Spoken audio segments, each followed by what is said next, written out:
অনেক সাহস আছে। ও আমার পাশে থাকলে আমার কোনো ভয় নাই।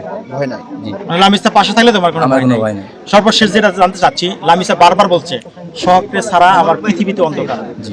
শখ ছাড়া আমি বিকল্প চিন্তা মাথার মধ্যে কখনোই আনি না। তোমার চিন্তা কি?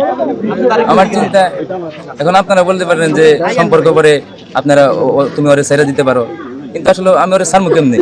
আমি যদি ছেড়ে দেই, ও যদি আমার ছাড় দেয়, আল্লাহ আমার ছাড় দিব না। ওরে পাওয়ার লাগে আমার যা কিছু করার লাগে আমি তাই করুম। যদি আমার রাজমিস্ত্রির কাজ করে ওরে খাওয়াই তো আমি তা কমু, প্রয়োজনে নিজের শরীরে রক্ত বিক্রি করে দিলাম, তা আপনার কোনোদিন কষ্ট দিব না। বলে নিয়ে গেছিল। তুমি প্রতিষ্ঠিত হও, বিদেশ যাও বলছিল, নিজের পায়ে দাঁড়াও। তো আমি বলছিলাম আচ্ছা ঠিক আছে, সমস্যা নেই।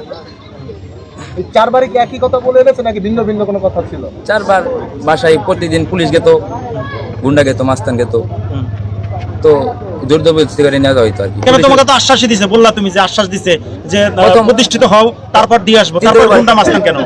দ্বিতীয়বার যখন ডিভোর্স দিল তখন এই কথা বলছিল, কিন্তু প্রথমে প্রতিদিন বাসায় পুলিশ যাইতো, গুন্ডা মাস্তান যাইতো, তখন বাসা থেকে লোকজন জোর জবরদস্তি করে মারধর করে নিয়ে আসলো। জানি তো হাত তোলা হয় নাই তো, আর কি যখন কেউ বাসায় ছিল তখন আমার এই বাসায় থেকে মানে সরাই দিছিল, অন্য জায়গায় দিয়ে দিছিল আমার ও বাসায় বাসায় থেকে। সরাই দিছে, ঘটনাস্থলে ছিল না তুমি। আরেকটি বিষয় আমার ক্লিয়ার হওয়া প্রয়োজন। যখন জেল গেটে দেখতে আসছিলাম তখন একটি কথা বিস্তারিত জানেন না, বলা একটু এলোমেলো হয়েছিল। আমরা জানি যে তুমি বিয়ের পরে তোমাদের একটি বাচ্চা কনসেপ্ট করেছিল, সেই বাচ্চাটি লামিসার মা বাবারা নষ্ট করে দিয়েছে।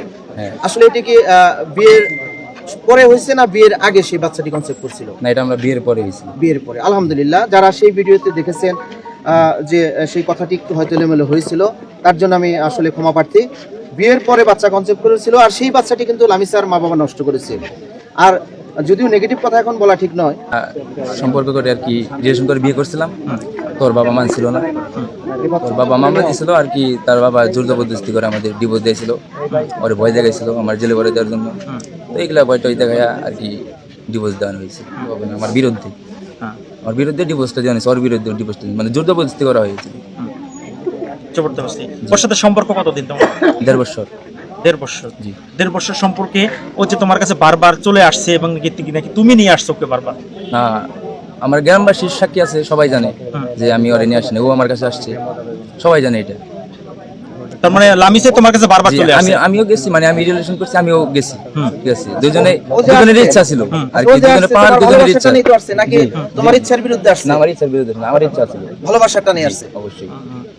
আচ্ছা সোহাগ ভাই, আপনার কাছ থেকে আমরা একটু জানতে চাই, যেহেতু লামিসা আপুর কাছ থেকে শুনেছি আপনারা কিভাবে সম্পর্কে জড়ালেন এবং এই ঘটনাটা কিভাবে ঘটলো পুরোটা একটু আমাদের বলেন। তার বাবা যে আপনাকে এত হয়রানি করেছে একটু খুলে বলেন, আমরা তো বাবার উপরে কোনো রাগ আছে কিনা, তার বাবার উপরে কোনো রাগ আছে কিনা একটু সব ডিটেইলস একটু বলেন। না, তার বাবার উপরে কোনো আমার রাগ নাই, কারণ তার মেয়ে এটা করছে, স্বাভাবিক। যে সবার বাবার একটা ইচ্ছা থাকে যে ভালো করে তার বিয়ে দিবে, তখন আমার একটা, এখন কি করবো, দুজনের মন একসাথে হয়ে গেছে, এখন রিলেশনে দুজন জড়াই গেছি, তো এটা বুঝতে পারিনি যে এই বিষয়টা এরকম।